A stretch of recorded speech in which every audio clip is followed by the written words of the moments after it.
Ayun. Yung sabi ni Chamame, ang sabi niya, kasi ang yung bahay niya na nasunog sa ano daw, pinagbintangan yung kuryente. O yung kawad. Yung kumbaga yung sunog ng bahay niya, yung angkos ay yung kuryente. May pako sa ulo. Kaya sa lang. Ayan ang pang ano ni Chaselsa. So nandito tayo ngayon at meron po tayong pag-uusapan. Nandito ang 5 Pilipinos at kailangan natin magkaroon ng meeting. So seryosong usapin tungkol sa... Ano tungkol saan? Kapayapaan na buhay.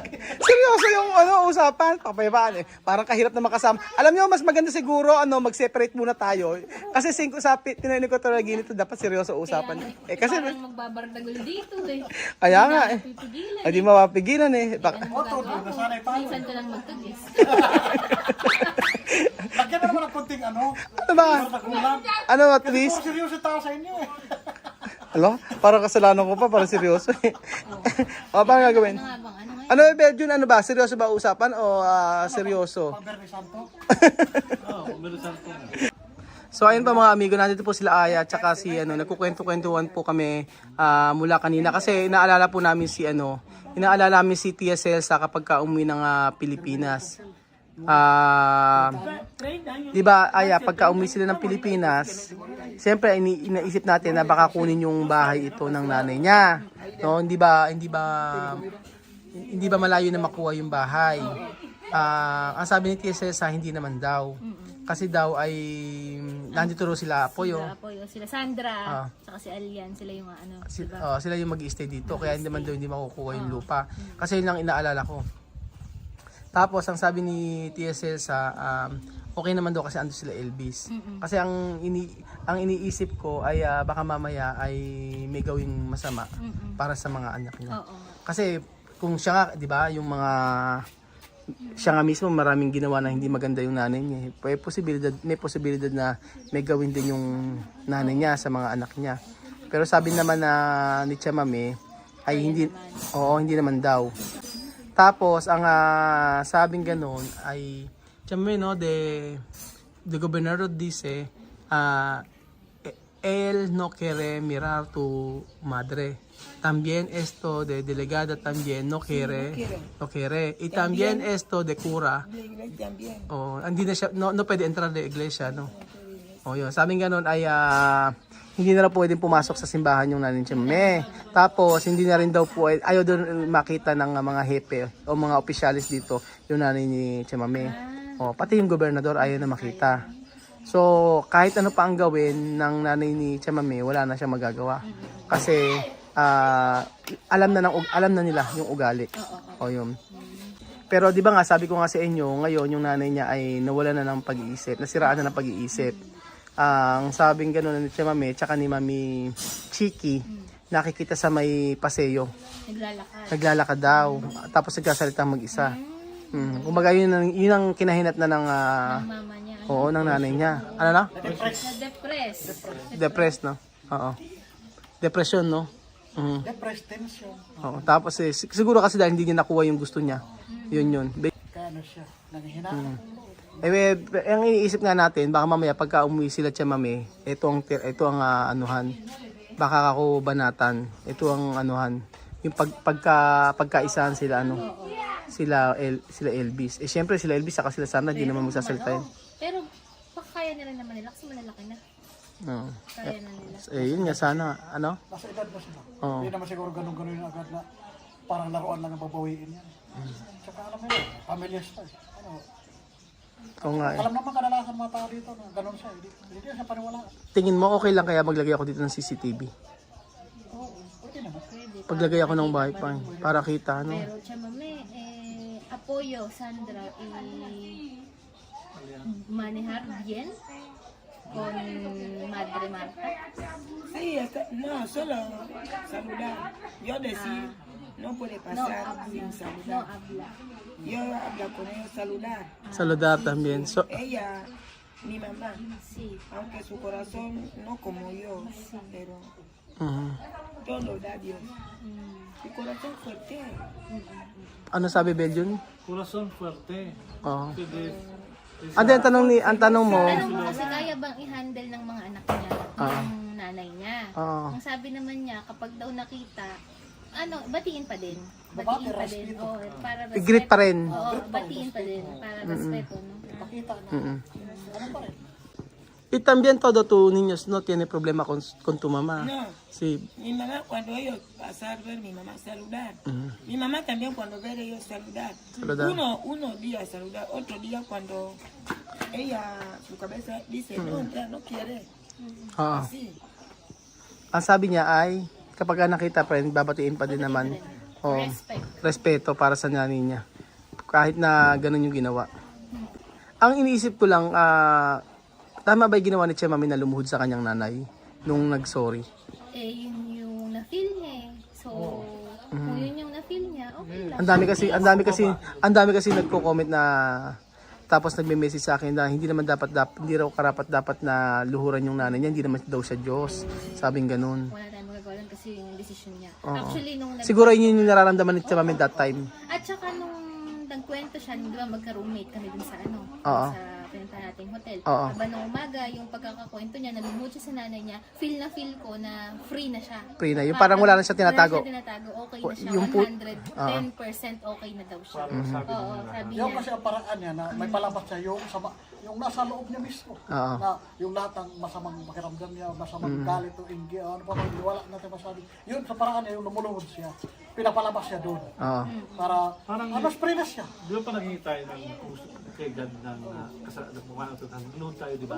Sobrang kasalanan natin. Hindi naman masamang pagluhod. Para- Respeto mo yan. Para to make sure na nasa ibaba tayo na sa Nagpababa, humble, kumbaba very ka. humble tayo. Pakumbaba. Siguro yun yung way para yun yung way ni Che Mami na lahat ay ginawa ko na patawarin mo lang ako, parang Sabi gano'n. nga niya, nagawa na niya yung part niya bilang isang anak. Okay na siya. 110% masaya na siya. Wala na siyang iniisip. Kaya di ba enjoy na siya noon. Oo, tsaka parang okay na si Che Mami ngayon eh. Yan na siya. Ahora bien, cuando tú, ¿cómo se dice esto? Cuando tú Sí, con lo de rodillar. cuando tú rodillar tu mamá, todo corazón, Sakar todo ito. limpyo, así. Oo, malinis na yung puso niya nung lumod siya. Kaya sa nanay niya. Siguro yung time na yun ay yun yung way para maging okay yung pakiramdam ni Che Mami. After naman nun, naging okay naman eh. Kaya lang talaga, yung nanay niya masyado matigas. Sabihin mo man na, di siya pinatawad ng nanay, Oo. pero ang Diyos, talaga nilinisin siya kasi naghingi ng tawad. Tawad. Como antes, cuando problema así fuerte, para la muerte de mi papá. Yo no Sí, sé- antes, cuando tú casa quemado, tú has dicho todo Filipinos, esto con luz. Con luz, yo pensaba que con luz, porque fuego fuerte, Fuerte. ¿Qué hora esto? las 2 de la noche. Las 2 de madrugada. Ayun. Yung sabi ni Che Mami, ang sabi niya, kasi yung bahay niya na nasunog sa ano daw, Pinagbintangan yung kuryente. pinagbintangan yung kuryente. Tawad. O yung kawad, yung kumbaga yung sunog ng bahay niya, yung angkos ay yung kuryente. Pero después, cuando mi hermano iba a la cárcel para... ¿Tú ir a la cárcel? Sí, ¿Tu hermano? ¿Tu hermano matar tu mamá? Sí, mi ¿Tú ir hermano yo? para mi papá, cuando hemos ido para la cárcel para hablar, él mismo dice que él quemar mi casa. ¿Ah? Las 2, echar gasolina. Ah? Muy mal, Sí, todo casa así. Después había 4 así de luz, donde cable entra para todo casa. Él echaba mucho gasolina ahí encendido. Ah? problema de cable. No problema de calve. Por eso no sacar nada. Fuego andar pronto. ¿Tú puedes pedir? No, sí, no sacar nada. Solo mi ropa con todos los niños. Llegar aquí afuera. Ya Alas madaling araw. Alas 2 ng madaling araw daw, ang sabing ganun, yung mismong daw kapatid niya na pumatay daw sa tatay niya, ay siya daw ang naglagay ng gasolina para sunugin yung bahay na to. Ito mismong bahay na to. Ito mismo casa, no? Yan daw muna. Alas 2 ng madaling araw. Sinabuyan na ng gasolina. So, ibig sabihin pala, yung sinasabi ni Che Mami na kuryente, hindi yun na naging dahilan. So kung hindi pa siya nagpunta sa may kulungan, hindi niya malalaman ng totoo. So doon inamin. Doon inamin. So ibig sabihin, matagal na ang pagkakaalam natin ay kuryente ang may dahilan. Ang nagkuhan yung kapatid, Siguro baka nakukonsensya na. yung kapatid niya. Oo, nagsabi nga. Bakit yung kapatid ni nanay? Hindi, kasi nga yung, Inggit din yun. hindi ko alam. Teka, tanong natin kay Chamame. Sako. Chamame, no? Cuando tu hermano poner a fuego esto, él quiere tu morir. Sí, él pone para yo morir con todos mis niños. ¿Dónde tus niños todos? Las dos. Todo dentro. Dormir. Después tú, ¿cómo va a ser? Cuando todos nosotros dormíamos así, Elvis Ah, estaba en la habitación de ahí, puerta para Pachá. ah, Cuando Elvis abrió los ojos así, sí, homo. respirar así, humo. Homo. Como quemado, casi Ah. como quemado. Ah. Cuando él abrió los ojos así, no solo fuego. Fuego. Salí pronto para tocar mi ventana. Pero tú no sabes. Yo dormí por la noche. Yo un gran embarazo de Sophie, En verdad, buntis daw kay Sophie. Timpo ni Sophie. grande embarazo. Sabi nga noon niya, nung nando daw si Elvis na natutulog, nakaamoy daw na parang nasusunog. Lumabas daw, doon siya nakatira sa Mekila, malapit kila Batya. Tapos pagkayari, kinatok daw yung pintuan, sabi, mama, may nasusunog, sabi gano'n. Tapos natutulog daw silang lahat. Grabe, no? Magagawa pa lang yan sa sariling kapatid, napapatayin niya yung ano. Sa bagay kasi yung tatay nga, siya ang pumatay eh. Abay, dito lang ako nakarating ng mga ganyan. May pamilya. Oo nga eh. So, ba't ganun? Hindi ko alam. Pero kasi ang inaakala ko dati yung sa kuryente. Kaya pala sabi ni TSS ay may nalaman siya, may nandiskubre. Yun nga yung ang kapatid. May malalim pa na. Oo, yung kapatid niya ang sumunog sa kanila, gusto na sila ay mapatay. Para sa kanya. Lupa makina na ito lahat. Pero chama may razón para coger esto todos. Sí, por eso cuando él decía así, él dice, ¿por qué Bien, pero tú quemas mi casa? Así cuando tú hablas, nos dice, sí, él celoso. Celoso. Cada día, él dice, yo no quiero a mi niño sufrir. Yo quiero pero cada día él venía en mi casa a ver, yo comprar cosas nuevas. Tú sabes que antes que te sé, cuando el jefe va así, si tiene trabajadora, da cosas. Él le dice, Antes, ayun. Dati ro kasi okay naman buhay nila. Nung nagkatrabaho daw siya, binibigyan siya ng mga TV, ganoon. Ngayon naiinggit daw yung kanyang kapatid. So, mula nung namatay, siguro nung namatay yung kanyang sa selos. Sa bagay kung yung tatay nga, 'di ba yung tatay, ang dahilan kaya yung kapatid niya pinatay yung kanyang tatay kasi para makuha lahat ng ari-arian. Inggit. And then syempre, kapag nung namatay na ito naman, yung si mami naman. O yung Siya na pininteresan. Oo, siya ang pinag-interesan. Natin, umaangat-angat siya. Oo. Nagsisilo siya at nainggit. Yun ang katotohanan. Masyadong no. Pero Dahil sa selos. kasi papatay. Pero si mami tu hermano, cuánto años está en cárcel? No puede salir. le han dado 30 años. Oo. 30. 30 años para salir. Sí. 30 años, no salí. No, 30 años na salir. Mucho dinero, después multa. Aha. No puede salir. Ah. Solo morir ahí. Sabi ni Chamame 30 years daw bago daw makalabas yung kapatid niya. Kasi ang dami niya ng kaso. ilang taon ba yung kanya? So, ngayon nandun pa din. Oo, nakakulong pa rin. Kaya nga pinuntahan nga raw ni Chesesa. Di Chamame. 30 years? 30 years na, Malis o magkano sa 30 years bago lumabas. ilang taon na siya? ¿Cuántos años está en cárcel? Antes de 8 2 años. Pero ese 2 años no ha contado. Van a empezar a contar este año porque han hecho juicio este año. Ngayon lang daw na desisyonan. In 2 years daw dati, hindi pa bibilangin yun. So mag-start pa lang ngayon. So 30 years pa uli sa kulungan. Grabe, no? Iba yung iba yung buhay nito sa Tiasesa, Ako hindi ko kakaiba kasi parang sa pelikula mo 'to makikita Grabe yung kwento. Ganda yung kwento Hindi mo dati kahit nung nagkukwento si Chamame about sa kanyang asawa, pero abang tumatagal talaga marami ka pang malalaman kay Chamame. Yung sa nanay nga niya, hindi ko alam ganyan kagrabe Chamame antes cuando yo decía, vete ahí tu mamá, vamos. Pero yo no saber costumbre tu mamá. Ahora yo saber. Sí. Dati kasi hindi ko alam tunay na ugali ng nanay ni Chamame. Kala ko lahat ng nanay kaya patawaran yung kanyang anak. Pero hindi pala. Talagang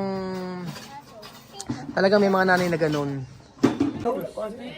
Yun nga, yung mula po nang nasunog si Chamame, doon na siya nag-start talaga naghirap. At ang mga tumulong sa kanya ay yung dati niyang mga amo, mga Lebanese. Ang dami mga nagbigay ng mga yero.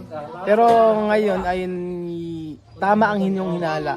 Ang dami may hinala na ito na talaga sumunog po ng bahay nila Chamame ay hindi dahil sa kuryente, kundi yung mismong kapatid niya. So, kayang po lang gawin sa kapwa mo, sa kapatid mo yun. Pwede pa lang mangyari na yung kapatid ay susunugin yung bahay para dahil sa selos. So, ayun pa mga amigo, at isaniwalagan na po tayo kung ano po yung talagang nangyari dati. Na dati sabi ko sa kuryente, kaya nasunog yung kanilang bahay. So, ayun pa mga amigo, salamat po at God bless.